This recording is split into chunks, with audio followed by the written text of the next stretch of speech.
All right, first up this morning, architect Frank Lloyd Wright gets a lot of attention for his designs. He liked to create structures in harmony with humanity and the environment. But this summer home, built in 1900 on Delavan Lake, is not as well known as many of his other more famous creations. The Wisconsin house is called Penwern. It has a main house, a boathouse, a gate lodge, and a stable. Yeah, our next guest. It's big. Yeah, he calls it a magical escape, but very little has been written about Wright's summer residences until now. Mark Hertzberg is a Wisconsin photojournalist. Previously, he wrote a book about a prairie school house in Racine. Now he's documenting the house on Lake Delavan in this new book called Frank Lloyd Wright's Penwern, Summer Estate. Great Good to morning. meet you. Thank you. Nice to be here Thanks with so you. much for being here. Thank you. This is great, and I think Wisconsinites have a lot of reasons to celebrate Frank Lloyd Wright. Yes, there's new reason yesterday. 8 Frank Lloyd Wright sites, including a few in Wisconsin, were named UNESCO World Heritage Sites yesterday. Wow. So That's a big. major piece of news Is one in of the them world the house of Wright. on the rock or not? That has nothing to do with Frank Lloyd It's Wright. not. No, it's in Spring Green or near there. Wright had nothing to do with it. Taliesin is Wright's home and studio in Spring Green. Gotcha. So Taliesin is one of the 8 sites, and the other is what's called the Jacobs One House in Madison, which was designed in '36, his first Usonian home. That was a new style he moved to in the mid-'30s, affordable housing, and the homeowner could help build it himself or herself.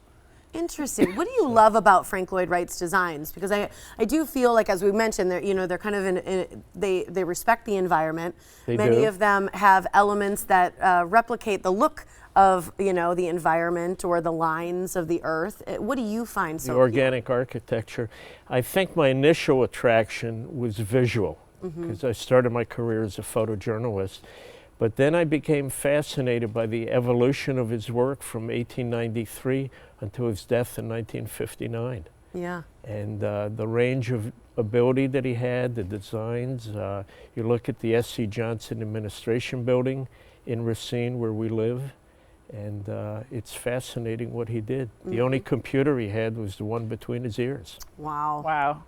Talent. The first book that you wrote related to his architecture and the home in Racine. How did it happen that you wrote that book? Actually, the first one was Wright in Racine, which was a look at all his built and unbuilt work in Racine.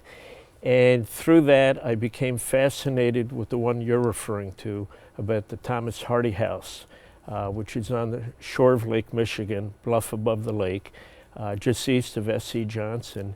And very little had been written about it. It's a charming home, beautiful site, and the owners have been very private. It was their right to do that. It's not a public site. It was their home. And one day, Mrs. Yurgurchian, who was the steward at the time with her husband, gave me a box of letters. She had saved every letter written to the house since they'd bought it in '68. There were about 180 letters.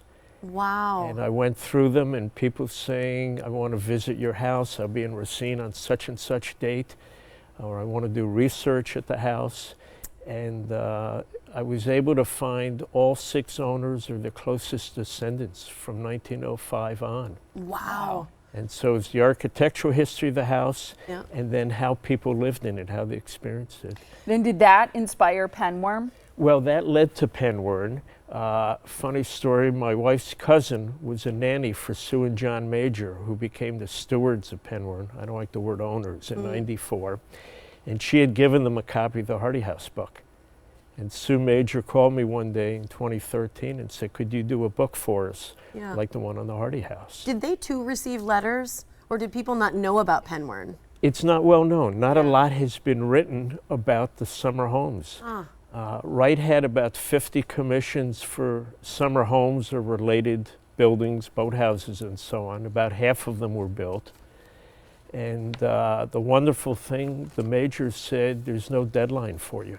And we never dreamt it'd be a 6-year project. But Wow. And then the Wisconsin Historical Society Press became interested in publishing it, and came out a month ago. It looks like an incredible place. It is. Yeah. And it was built. Straight, clean lines. Yeah, it's transitional in terms of Wright's architectural style. He's developing the prairie style that comes to maturity a year or so later. And Fred Jones, the client, was a Chicago businessman, wanted a place to entertain, to get out of Chicago for the summer.